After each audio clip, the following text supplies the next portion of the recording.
Material information, parts B and C, have just been released, following up on part A that was released earlier last year. How will it affect you and your business on a day-to-day basis? Let's talk about it.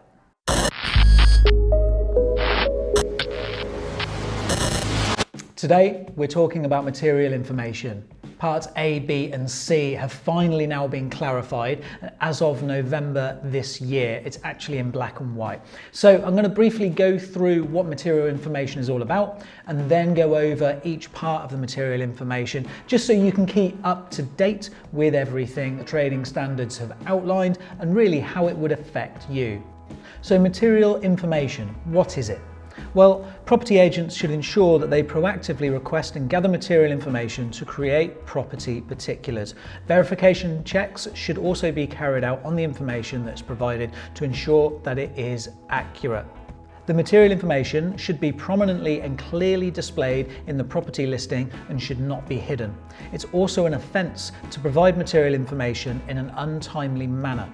Property listings should be updated and interested parties informed as soon as possible when material information becomes known or has changed.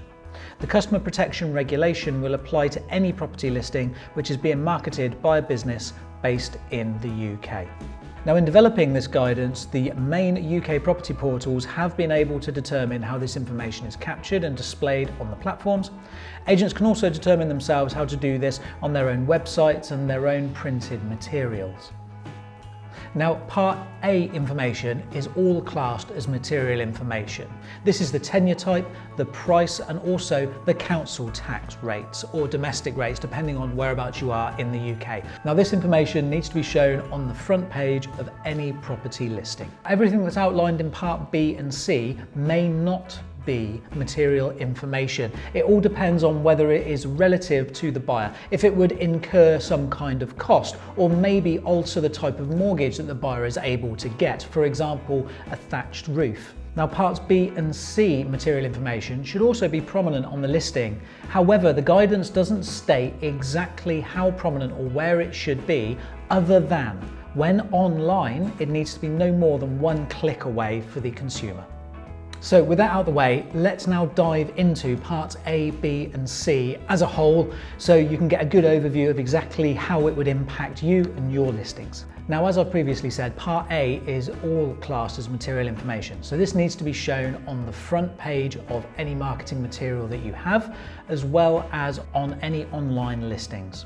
Number one, the council tax band or domestic rates. Depending on whereabouts in the UK, even if the property is exempt from council tax, this needs to be addressed. If it's a new build, rates may not be available, but as soon as they are known, the listing should be updated and all parties informed. Secondly, we have the asking price.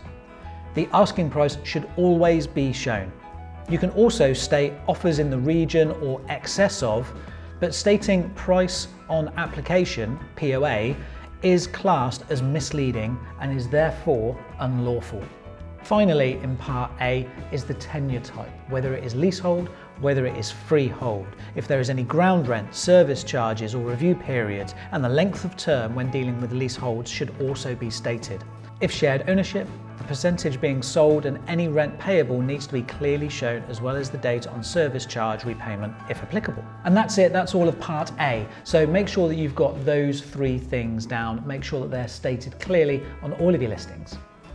Now we're moving into Part B. Part B is a little bit more ambiguous, so it can sometimes depend on the circumstances of the property as to whether the information is actually material or not. So, Part B. Now, the physical characteristics of the property, the number and types of rooms, the utilities, and parking. This list is intended to support the industry by providing a minimum framework for the information that the NTSELE, the NTSELAT. You're fired. I'm just going to call it trading standards from now on. It's far too much of a mouthful. It considers should be disclosed to customers on property listings. So it's basically just a framework that they expect should be shown. Now, essentially, Part B information should be established for all properties and is considered material information, generally where the information may involve some cost of maintenance or repair, affect mortgage availability, or affect the availability of relevant insurance products. So basically, if it's going to affect the buyer monetarily in any way, really then it's classed as material information. So firstly is the property type. Now this is classed as material information, so this needs to be prominently shown on all of your listings. Whether it's a flat, whether it's a detached, semi-detached, end of terrace, that kind of thing. That needs to be shown on all of your listings. Material construction type. Now this isn't always material information, but like I said before, if the property is maybe a system build or has a thatched roof, then this could affect the type of mortgage that the buyer is able to acquire and therefore would be classed as material information. Next we have the number and types of room. So this is always classed as material information. You will have to show this on every single listing that you have. And this means that they expect you to show an accurate description or statement as to the number and types of each room in the property.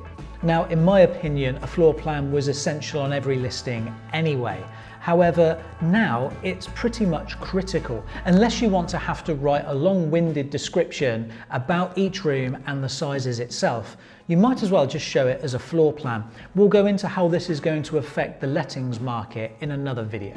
Next in section B is utilities, and again, this only needs to be stated if it could affect the buyer. This basically means that consumers can reasonably assume that the property has all utilities, gas, water, electric, and so on. Now this could come into play if, for example, a property in question has oil central heating and has a large oil tank rather than mains gas fed into the property. This would be classed as material information. When it comes to the water supply, it needs to be stated whether the water is metered. With regards to sewerage, an accurate description or statement as to the nature of the sewerage arrangements at the property should be stated. Broadband and mobile coverage. Now it's more of the same here.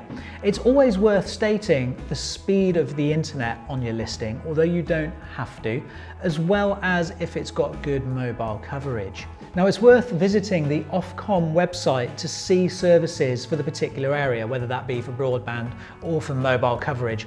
But this isn't particularly material information unless there is no mobile signal or no broadband for the property.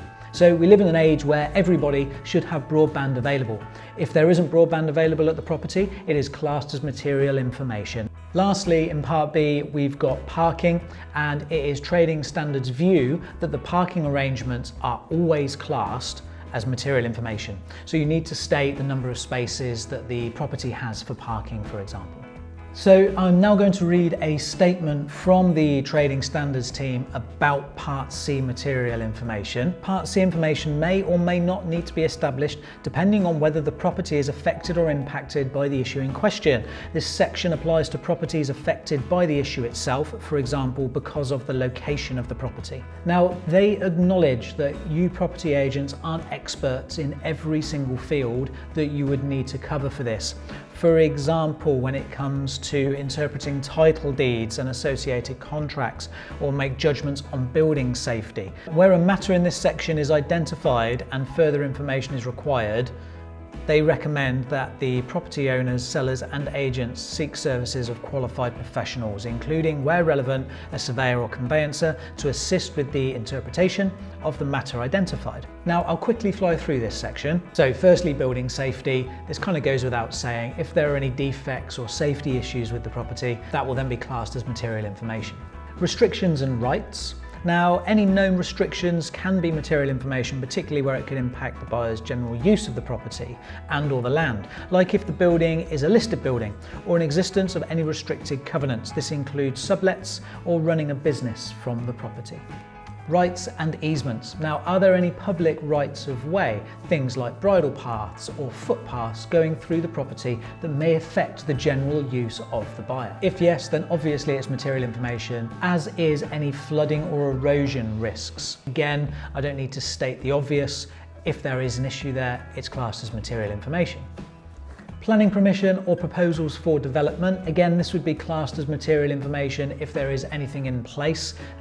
Use your common sense here. Make sure that you do your due diligence on this one. And this also applies if it's a coal field or mining area. Again, whereas before this information would be passed on after the initial inquiry or after an offer has been made. Now this information, if relevant, needs to be shown on the listing itself. Finally, property accessibility and adaptations. Trading Standards view is if there have been any accessibility alterations to the property, it is classed as material information. For example, wheelchair ramps or lifts. So here is a summary of the material information that can be found on the guidance, which I've linked below. Now, when it comes to lettings, it is much of the same, but there are some specific differences which you need to take into consideration. Both sales and lettings material information guides are linked below. So that's part A, B and C covered. Now this will affect you, especially with the amount of time that it's going to take to gather information correctly and do your due diligence for every property that you're now listing. However, bear in mind that the extra work is probably going to be worth it.